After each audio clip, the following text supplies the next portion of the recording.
नमस्कार बच्चों। आज हम कक्षा 11 की इतिहास विषय की पुस्तक का प्रथम अध्याय समय की शुरुआत जो है, प्रथम अध्याय जो है उसका टॉपिक है समय की शुरुआत, इसका अध्ययन करने जा रहे हैं। तो आप लोगों से आशा है कि आप लोग बहुत बेहतरीन तरीके से इस वीडियो को देखेंगे। इसमें जो अंडरलाइन की हुई बातें हैं या जो मैं वीडियो के माध्यम से समझाने जा रहा हूँ वो एक नोटबुक में नोट करेंगे और उसको याद करेंगे। इसके प्रश्न उत्तर बना करके आप अच्छी तरह से जो है इसको समझेंगे और परीक्षा जो है उसमें अच्छे से अंक प्राप्त करेंगे और अपनी समझ बनाएंगे। तो शुरू करते हैं हम समय की शुरुआत। अध्याय प्रथम है समय की शुरुआत। बच्चों, आप जानते हो कि 56 लाख साल पहले पृथ्वी पर कुछ प्राणी आए थे जिसे हम मानव कहते हैं। मानव का उद्भव 56 लाख साल पहले पृथ्वी बताया गया है और जिस रूप में आज हम मानव देखते हैं उसको आधुनिक मानव यानी होमो सेपियंस कहते हैं। वो मानव जो आधुनिक मानव है, आज की तरह का मानव हो, 1,60,000 साल पहले पैदा हुआ था। आपको यहाँ पढ़ने से पहले कुछ बातें सीखनी चाहिए कि जीवाश्म यानी फॉसिल्स किसे कहते हैं। तो आप जानते हैं कि जो पौधे या जानवर होते हैं या मानव के अवशेष, जो भी मानवीय अवशेष हैं, वो कई सालों ज़मीन में दब करके पत्थर की तरह कठोर हो जाते हैं और चट्टानों में समा जाते हैं। इस तरह से लाखों सालों तक वो पड़े रह जाते हैं। ऐसे ही अश्म यानी पत्थर रूपी, चट्टान रूपी अवशेषों को जीवाश्म कहते हैं। इसी प्रकार प्रजाति से भी आपको परिभाषा सीख लेनी चाहिए। प्रजाति क्या है? तो प्रजाति यानी स्पीसीज ऐसा समूह जीवों का होता है जिसमें उसके नर और मादा जो हैं मिल करके बच्चे पैदा कर सकते हैं, यानी संतान उत्पन्न करने की क्षमता रखते हैं। यानी एक प्रजाति जो है उसके विशेष सदस्य दूसरी प्रजाति के सदस्यों के साथ संभोग करके बच्चे पैदा नहीं कर सकते हैं। तो प्रजाति की सीधी सीधी परिभाषा है कि जो जीवों का ऐसा समूह जिसमें नर और मादा अपने समान ही संतति यानी संतान पैदा करने की क्षमता रखते हैं, उसे प्रजाति कहते हैं। बच्चों, ये छोटी छोटी परिभाषाएं जो हैं वो आप अपने नोटबुक में अवश्य नोट कीजिए। तो शुरू करते हैं आगे। आप जानते हैं कि प्राचीन काल में मानव शिकारी प्रवृत्ति का था और संग्राहक समाज का था, यानी संग्रह करता था, भोजन का संग्रह करता था, शिकार करता था और अपने भोजन की व्यवस्था करता था।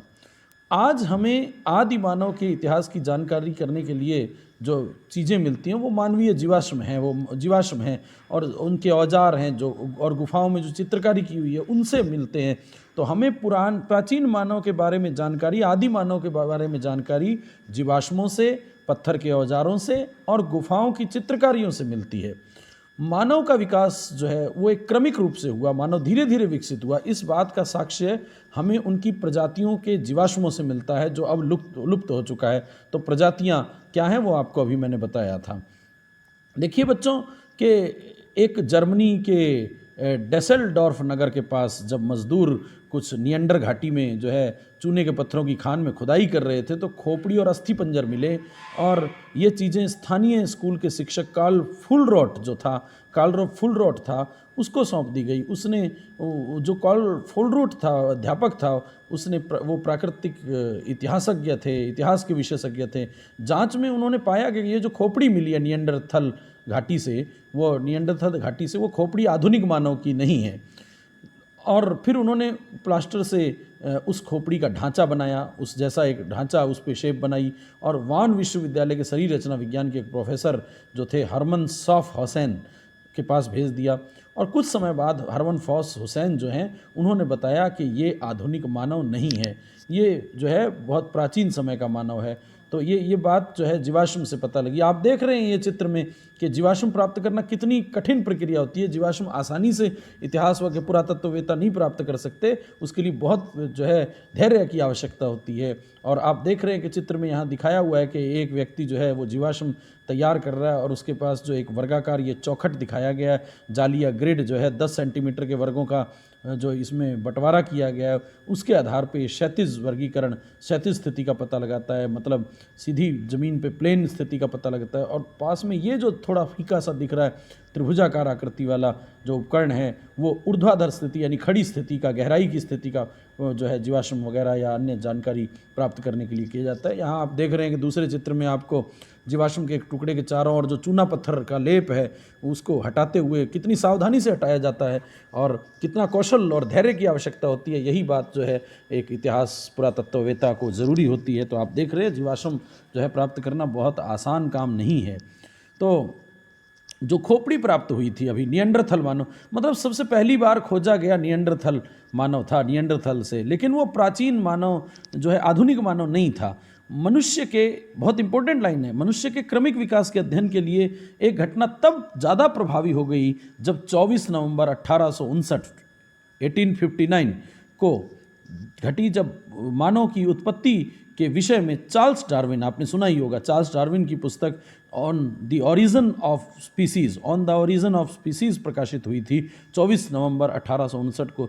तब इस पुस्तक का जो प्रथम संस्करण था वो 1250 प्रतियां बिक गई थी एक ही दिन में, और हाथों हाथ बिक गई थी। और फिर डार्विन ने इस पुस्तक में दलील दी थी कि मानव बहुत साल पहले जानवरों से ही क्रमिक रूप से विकसित होकर के वर्तमान में आया है, यानी मानव पहले जानवर था और जानवर से धीरे धीरे विकास होकर के जो है वो मानव की तरफ आया। आप देख रहे हैं जो निएंडर घाटी में जो मानव की खोपड़ी मिली थी, वो खोपड़ी किस तरह की है। तो खोपड़ी को पुरातन को स्वीकार नहीं किया गया, इस खोपड़ी की पुरातनता को स्वीकार नहीं किया गया, और यह बताया गया खोपड़ी किसी मूर्ख या जड़ बुद्धि प्राणी की है। खोपड़ी जो है वो, ये खोपड़ी जो है वो जो है आप देख रहे हैं निएंडरथल मानव की है, जो जर्मनी के निएंडरथल घाटी से खोपड़ी प्राप्त हुई थी।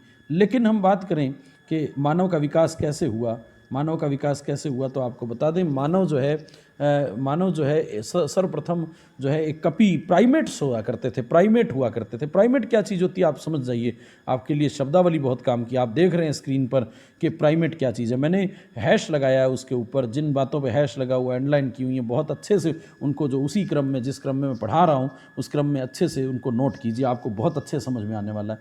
प्राइमेट होते थे जो स्तनपाई, ऐसे स्तनपाई जो हैं उनका समूह जो प्राइमेट था, जिसमें वानर, लंगूर और मानव समूह, उपसमूह आते थे। प्राइमेट में वानर, लंगूर और मानव आते थे, उनके शरीर पर बाल होते थे। खास बात है कि जितने भी प्राइमेट होंगे, चाहे वो वानर हो, चाहे लंगूर हो, चाहे मानव हो, उन सब के शरीर पर बाल होंगे, बच्चे पैदा करने की उनमें क्षमता होगी और माता के गर्भ में पलेंगे बच्चे, और माताएं बच्चों को जो है उनको दुग्ध पिलाने के लिए उनमें दुग्ध ग्रंथियां होंगी। तो ऐसे प्राणी सब प्राइमेट्स कहलाते हैं, यानी मानव एक प्राइमेट्स है। लेकिन प्राइमेट्स में तो उपसमूह वानर भी है, लंगूर भी है, मानव भी है। तो जो मानव है वो प्राइमेट समूह से आया है, सबसे पहली बात तो ये ज़रूरी हो गई।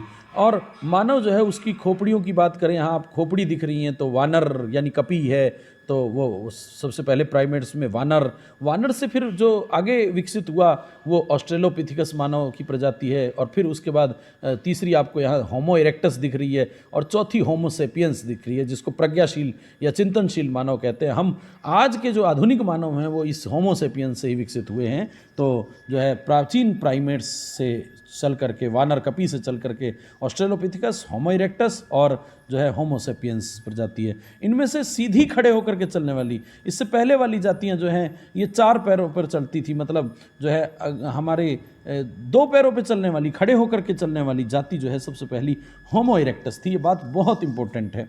आपको बता दूं कि मानव के विकास के क्रम में 360 से 240 लाख साल पहले जो है मानव का विकास हुआ था, यहाँ मानव का विकास क्रम शुरू हुआ था। उसके बाद जो है 200 एशिया और अफ्रीका में जो स्तनपाई पाए गए थे उनको प्राइमेट्स कहा जाता है, प्राइमेट्स से उद्भव हुआ है। और 360 से 240 लाख साल पहले सबसे पहले प्राइमेट्स ही थे।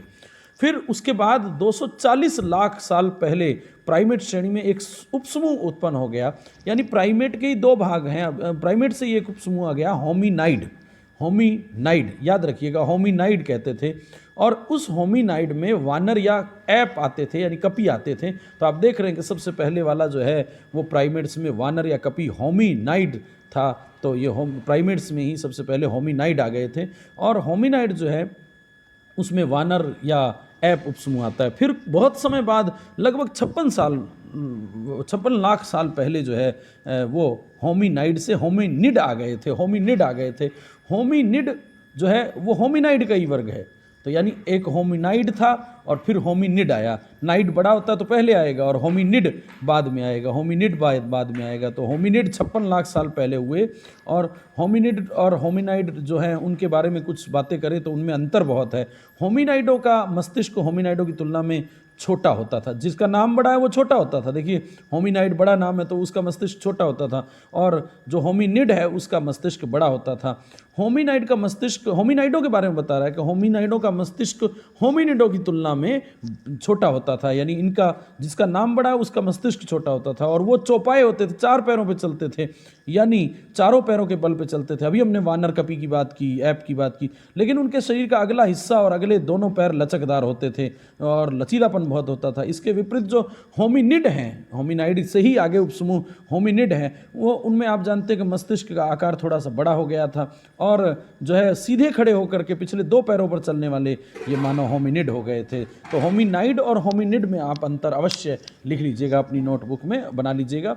उसके हाथ विशेष किस्म के होते थे जिसकी सहायता से वो औजारों को पकड़ सकते थे। जब 2 पैरों में चलेंगे तो औजार बना पाएंगे, और उनका अपने दोनों आगे के दोनों हाथों का इस्तेमाल करते थे। तो इस तरह से जो है होमिनिड और होमिनाइडों में अंतर आपको पता होना चाहिए। आगे बढ़ें हम, तो होमिनिड जो हैं होमिनाइडों में होमिनिड जो है उनका उद्भव अफ्रीका में हुआ। और ख़ास बात है कि प्रथम मानव जो है होमिनिड वो अफ्रीका में ही पैदा हुए थे। मानव जो है सबसे पहले अफ्रीका में ही पैदा हुए थे। पहला तो यह कि अफ्रीकी वानरों ऐप समूह को होमिनिड्स की बहुत गहराई से जुड़ा हुआ होमिनिड थे, यानी जो वानर थे वो उनके जैसे ही थे लगभग होमिनिड। तो होमिनिड और वानर दोनों एक जैसे थे और अफ्रीका में उनका तालमेल जुड़ा हुआ था। दूसरा सबसे प्राचीन होमिनिड जीवाश्म ऑस्ट्रेलोपिथिकस वंश का है जो पूर्वी अफ्रीका में पाए गए। तो सबसे प्राचीन होमिनिड में ऑस्ट्रेलोपिथिकस है। होमिनिड में ऑस्ट्रेलोपिथिकस मानव सबसे प्राचीन जीवाश्म होमिनिड मानव है, ऑस्ट्रेलोपिथिकस जीनस के, जो 56 लाख साल पहले माने गए। और इसके बाद अफ्रीका के बाहर यदि कोई मानव के जीवाश्म मिले तो 18 लाख साल पुराने जो है वो माने गए हैं। तो आगे बढ़ते हैं हम। फिर उसके बाद है जो अगली बात करें कि होमिनाइड नामक परिवार के सदस्य हैं। अभी हमने पढ़ा कि होमिनाइड, प्राइमेट में होमिनाइड और होमिनाइड में होमिनिड, इस परिवार के सभी रूप मानव प्राणी शामिल हैं। होमिनिड समूह की विशेषताएं, मतलब जो होमिनिड हैं उनकी विशेषता क्या है? मस्तिष्क का आकार बड़ा होता है। मैंने कहा था कि जिसका नाम छोटा, होमिनिड होमिनाइडों में जिसका नाम छोटा उसका मस्तिष्क आकार बड़ा होगा। दूसरी बात कि पैरों के बल सीधे होकर के खड़े होने की क्षमता, दोनों पैरों पे चलेंगे, हाथ विशेष क्षमता के लिए औजार बनाने के लिए इस्तेमाल होगा। जब सीधे खड़े होकर चलेंगे तो हाथ फ्री हुए तो औजार ही बनाएंगे। तो होमिनिड जो हैं उनको आगे कई शाखाओं में विभाजित किया गया। अब होमिनिड की भी शाखाएं हैं। आप समझ रहे हैं मेरी बात को कि सबसे पहले प्राइमेट्स आए, आप समझिए, सबसे पहले प्राइमेट्स आए, प्राइमेट्स के बाद होमिनाइड आया उपसमूह, होमिनाइड यानी वानर समूह आया, और होमिनाइड समूह, ऐप समूह, वानर समूह जो है उससे होमिनिड बने। होमिनिड में भी आगे जो है वो कई शाखाओं में बांटा गया, और इन शाखाओं को जीनस यानी वंश कहते हैं। इन शाखाओं में होमिनिड की भी आगे 2 शाखाएं होंगी, ऑस्ट्रेलोपिथिकस और होमो। ऑस्ट्रेलोपिथिकस अभी हमने पढ़ा कि 56 लाख साल पहले जो प्रथम मानव अफ्रीका में मिले वो ऑस्ट्रेलोपिथिकस थे। और दूसरे प्रकार के होमो, इन 2 को ज़्यादा महत्व दिया गया है। ऑस्ट्रेलोपिथिकस और होमो के बीच में भी जो है वो थोड़ा सा अंतर हमें पता होना चाहिए। तो ऑस्ट्रेलोपिथिकस और होमो मानो ये दोनों होमिनिड हैं, और दोनों होमिनिडों में अंतर पता होना चाहिए कि ऑस्ट्रेलोपिथिकस और होमो के बीच में जो है कितना जो है अंतर क्या था। तो आप जानते हैं कि ऑस्ट्रेलोपिथिकस नाम बड़ा है, और तो ऑस्ट्रेलोपिथिकस और होमो के बीच कुछ बड़े अंतर यहाँ पे हम पढ़ने जा रहे हैं। उनके मस्तिष्क के आकार जबड़े और दांतों के संबंध में है। तो यहाँ ये लाइन बहुत काम की है। देखिए, ऑस्ट्रेलोपिथिकस का मस्तिष्क का आकार होमो की अपेक्षा छोटा होता है। मैंने कहा जहाँ नाम बड़ा होता है वहाँ मस्तिष्क छोटा होता है। और तो होमो और ऑस्ट्रेलोपिथिकस, होमोनिड की ब्रांच है ये दोनों, होमोनिड की ब्रांच है ऑस्ट्रेलोपिथिकस और होमो। इनमें जो नाम बड़ा है उसका मस्तिष्क छोटा होगा, जिसका मस्तिष्क छोटा होगा उसके जबड़े ज़्यादा बड़े होंगे, दांत ज़्यादा बड़े होंगे, ज़्यादा भारी होंगे जबड़े। तो ये बात ध्यान रखिएगा। ऑस्ट्रेलोपिथिकस की विशेषता हो गई कि मस्तिष्क छोटा होता है, जबड़े अधिक भारी होते हैं और दांत भी ज़्यादा बड़े होते हैं। फिर उसके बाद जो है आपको पता है सेकंड वाले जो हैं होमिनिड में, वो आप जानते हैं एक तो होमो ऑस्ट्रेलोपिथिकस हो गए और दूसरे वाले होमो हो गए। और होमो में जो है लैटिन शब्द और यूनानी भाषाओं से मिल करके बना हुआ ये जातियाँ, जैसे ऑस्ट्रेलोपिथिकस की बात करें तो ऑस्ट्रल का मतलब होता है दक्षिणी, और यूनानी शब्द पिथिकस का मतलब होता है वानर। तो दक्षिण के वानर यानी अफ्रीका में ये जो है ये सबसे पहले ऑस्ट्रेलोपिथिकस आए। इसी प्रकार जो होमो है, होमो की तुलना में मस्तिष्क का आकार छोटा होता है, पिछले दांत बड़े होते हैं। ये तो वही ऑस्ट्रेलोपिथिकस और होमो की आपस में तुलना की गई है, तो आपको मैंने अभी समझा दिया है। यहाँ ये दृश्य जो आपको दिख रहा है, ये यहाँ लिखा हुआ है कि अफ्रीका की ओल्डोवई गुर्ज का है, जहाँ रिफ्ट घाटी का जो ओल्डोवई गुर्ज है, यहीं से सबसे पहली बार ऑस्ट्रेलोपिथिकस मानव जो है अफ्रीका में प्राप्त हुए थे। बहुत इंपॉर्टेंट है, 56 लाख साल पहले के होमिनिड प्रजाति के ऑस्ट्रेलोपिथिकस। आप यहाँ देख रहे हैं कि ऑस्ट्रेलोपिथिकस जो हैं उनके बारे में यहाँ एक पत्र भी ओल्डोवई गुर्ज का है। और आप जानते हैं कि ओल्डोवई गुर्ज जो है जहाँ से ऑस्ट्रेलोपिथिकस मानव मिला, वो उसका प्रारंभिक वर्षों में उसको एक जर्मनी के तितली संग्राहक जो तितलियों को इकट्ठा करता था उसने खोजा, लेकिन आगे चल के इसके लिए नाम जुड़ा। ओल्डोवई नाम जो है मेरी और लुइस लीकी के साथ गहराई से जुड़ गया, क्योंकि उन्होंने वहाँ विशेष रूप से 40 वर्षों तक अध्ययन किया था, मेरी और लुइस लीकी ने। और मेरी लीकी ने ओल्डोवई और लेटानी में पुरातात्विक कार्यों का देखभाल की थी। और आप यहाँ देख रहे हैं उनकी एक कथा के बारे में आप यहाँ से पढ़ सकते हैं, अपनी किताब से पढ़ सकते हैं कि वो किस तरह से जो है एक गुफा 40 वर्षों से खोजने में लगे हुए थे। और उसमें जो मानव, ये आप ऑस्ट्रेलोपिथिकस मानव जो हैं जिसके जबड़े बहुत बड़े, मस्तिष्क छोटा है, जबड़े बड़े हैं और जबड़े आगे की ओर बढ़े हुए हैं, ये सब ऑस्ट्रेलोपिथिकस मानव जो खोजा था। तो मेरी ने चिल्लाते हुए कहा था, उसी को मैंने खोज लिया। आप देख रहे हैं इस कहानी में, आप पढ़ लीजिएगा।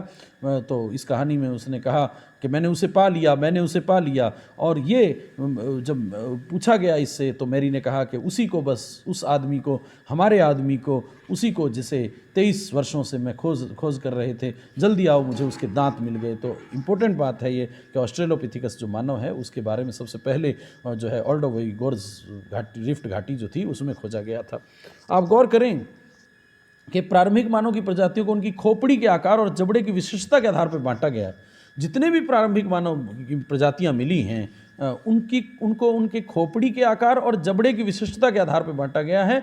ये बात आप अब पिछले पेज पे देखिए, मैं पिछले पेज पे आपको समझाने की कोशिश कर रहा हूँ कि किस तरह से प्राचीन मानव को उसके जबड़ा और खोपड़ी के आधार पर बांटा गया। तो आप देख रहे हैं कि यहाँ जो है सबसे पहले वानर या कपी होमोनाइड प्रकार के जो थे, इनके जबड़े आप देखिए कि बड़ा है और मस्तिष्क छोटा है। जैसे जैसे विकास का क्रम चलता जाएगा मस्तिष्क बढ़ता चला जाएगा। मस्तिष्क में ऑस्ट्रेलोपिथिकस का और भी बड़ा हो गया, होमो इरेक्टस का और बड़ा हो गया, और होमो सेपियंस प्रज्ञाशील प्राणी का मस्तिष्क सबसे ज़्यादा बड़ा हो गया।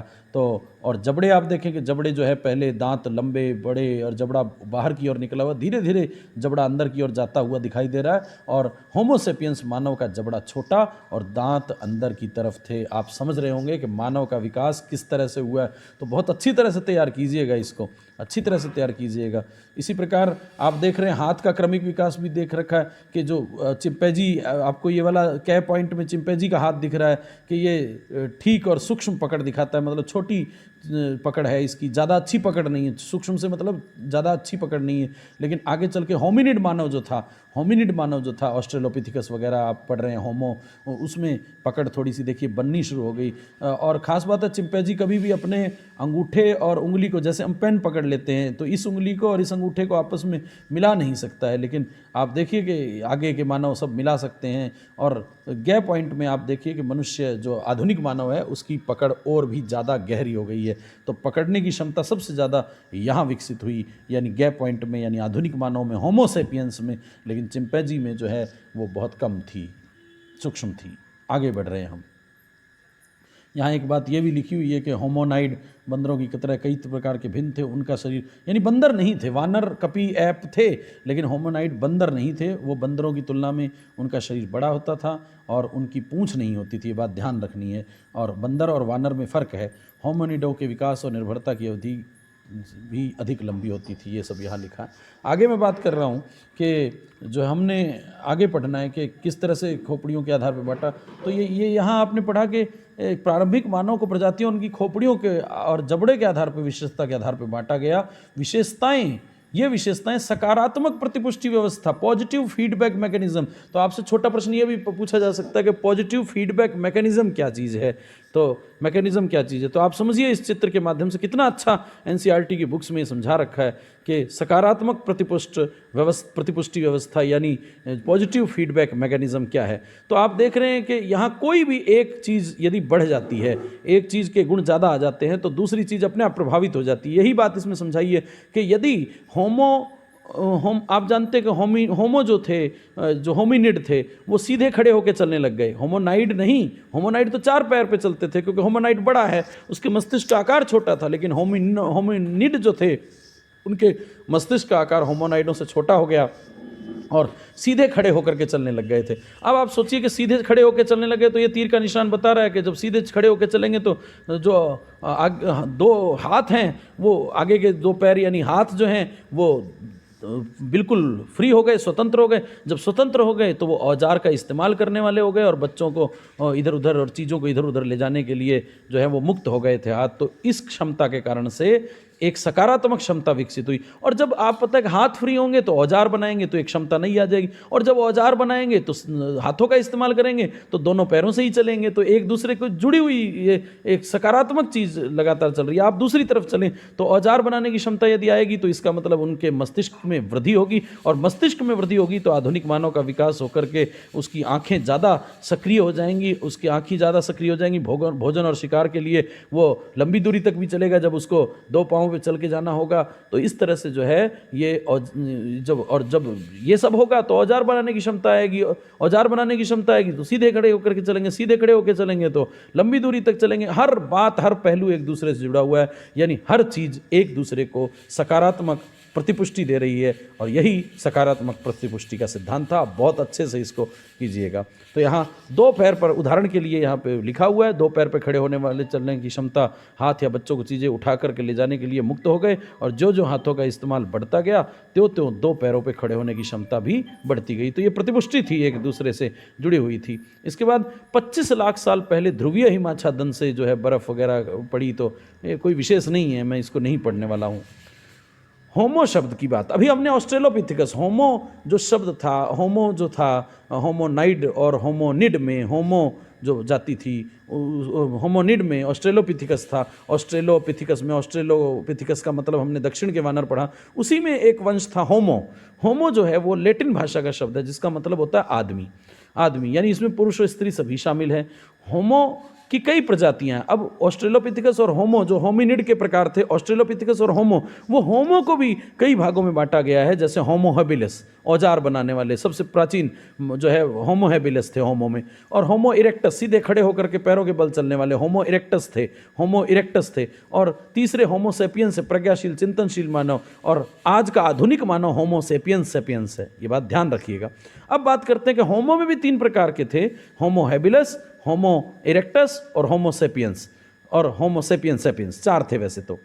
होमो हैबिलिस जो थे उसके जीवाश्म कहाँ से मिलने, तो आपको पता होना चाहिए कि इथोपिया तंजानिया वगैरह के पास जो है, इथोपिया में ओमो और तंजानिया में ओल्डोवइगोर्स जो है, वहाँ से होमो हैबिलिस के भी जीवाश्म मिले हैं, ऑस्ट्रेलोपिथिकस के भी मिले हैं, तो वो पता होना चाहिए। होमो इरेक्टस का मतलब है सीधे खड़े होकर के चलने वाले मानव, उसके जीवाश्म भी अफ्रीका और एशिया। जब सीधे खड़े होकर चलेंगे तो मानव जो पहली बार अफ्रीका में जब जन्म लेगा, पहला मानव, मैंने कहा प्रारंभिक मानव अफ्रीका में, तो जब 2 पैरों में खड़ा हो जाएगा तो एशिया तक तो आ ही जाएगा। तो होमो इरेक्टस जो मानव थे वो सीधे खड़े होकर के चलने वाले मानव के जीवाश्म अफ्रीका और एशिया दोनों में पाए जाएंगे। जैसे कुबीफोरा में, पश्चिमी तुर्काना केन्या, मोर जकार्ता और संगरीन जावा में एशिया में पाए जाए जीवाश्मों की तुलना में प्रवृत्ति काल के हैं। यानी एशिया वाले जीवाश्म अफ्रीका के जीवाश्मों के प्रवृत्ति काल के, यानी बाद के, यानी पुराने अफ्रीका के हैं। यानी मानव की उत्पत्ति अफ्रीका में हुई थी और उसके बाद होमो इरेक्टस जो चल करके आगे एशिया में आ गए थे। इसीलिए अधिक संभव है कि होमोनिड पूर्वी अफ्रीका से चल के दक्षिणी और उत्तरी अफ्रीका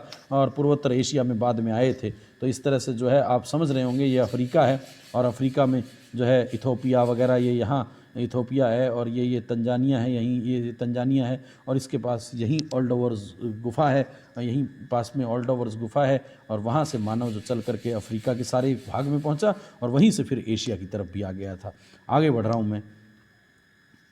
कुछ दृष्टांतों में जीवाश्मों के नामकरण उनके स्थान के नाम पे भी किए गए हैं, जैसे कई स्थानों के नाम पे भी जीवाश्मों, जहाँ से जीवाश्म मिले उनके नाम पे। जैसे जर्मनी के हाइडलबर्ग नामक स्थान से जो जीवाश्म मिले उसको होमो हाइडलबर्गेसिस कह दिया गया, और जो नियंडर घाटी से मिले वो होमो नियंडरथैलेसिस मिला। पाठ के शुरू में हमने कहा था कि पहला मानव की खोपड़ी जो मिली थी वो नियंडरथल मानव की मिली थी खोज करते समय, लेकिन प्राचीन तो आप जानते हैं कि ऑस्ट्रेलोपिथिकस है।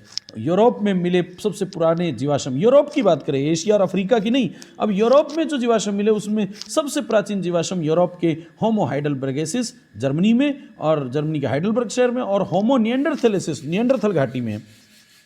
ये दोनों ही होमोसेपियंस प्रजाति के हैं। खास बात है, होमो इरेक्टस के बाद होमोसेपियंस के सबसे पहले प्रमाण यूरोप में मिले हैं, और ऑस्ट्रेलोपिथिकस की तुलना में होमो का मस्तिष्क बड़ा होता है। वापस वही लाइनें आ गई, देखिए, जिसका नाम बड़ा है उसका मस्तिष्क छोटा होगा, तो होमो ऑस्ट्रेलोपिथिकस की तुलना में होमो का मस्तिष्क बड़ा होगा। होमो का नाम छोटा है, देखिए, तो मस्तिष्क बड़ा होगा, और जब मस्तिष्क बड़ा होगा तो जबड़े छोटे हो जाएंगे, कम हो जाएंगे, दांत छोटे हो जाएंगे। वो आप चित्र में देख करके आए हैं, उसको वीडियो को दोबारा अच्छे से चला के देखिए, उसमें मस्तिष्क के आकार में वृद्धि की दृढ़ता और बुद्धिमत्ता, बेहतर याददाश्त। जब मस्तिष्क बड़ा होगा तो धीरे धीरे विकास की क्षमता बढ़ेगी, मस्तिष्क में वृद्धि होगी, दिमाग बढ़ेगा। जबड़ों और दांतों में परिवर्तन से उनके खान पान में परिवर्तन होगा। पहले बड़े जबड़े थे तो मांसाहारी शिकारी प्रवृत्ति के थे, मांसाहार खाते थे, लेकिन अब छोटे जबड़े होंगे जब होमोसेपियंस में, तो आप जानते हैं कि धीरे धीरे अन्न की तरफ जाएंगे। तो उत्पादन में भी यहाँ कुछ बातें जो लिखी गई हैं, 5 से 10 लाख साल पहले अफ्रीका के सहारा मरुस्थल में ऑस्ट्रेलोपिथिकस और होमो इरेक्टस वगैरह मानव, होमो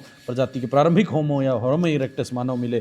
फिर उसके बाद 10 से 40 लाख साल पहले के जो मानव हैं अफ्रीका, एशिया, यूरोप में होमो इरेक्टस, नियंडरथल, होमोसेपियंस वगैरह मानव मिले। 45,000 साल पहले ऑस्ट्रेलिया में आधुनिक मानव मिला, और 40,000 साल पहले एशिया के उच्च अक्षांश और यूरोप में नियंडरथल और आधुनिक मानव होमोसेपियंस मिला था। तो ये सब बातें जो हैं आज के इस वीडियो की थी। आप, आशा है, बहुत अच्छे से समझ पाएंगे। आप इसकी टेबल बनाइएगा, इसको 2-3 बार सुनिएगा तो बहुत सारी बातें अच्छी सी याद होने वाली हैं। इससे अगला पॉइंट लेकर के हम अगले वीडियो में फिर मिलेंगे।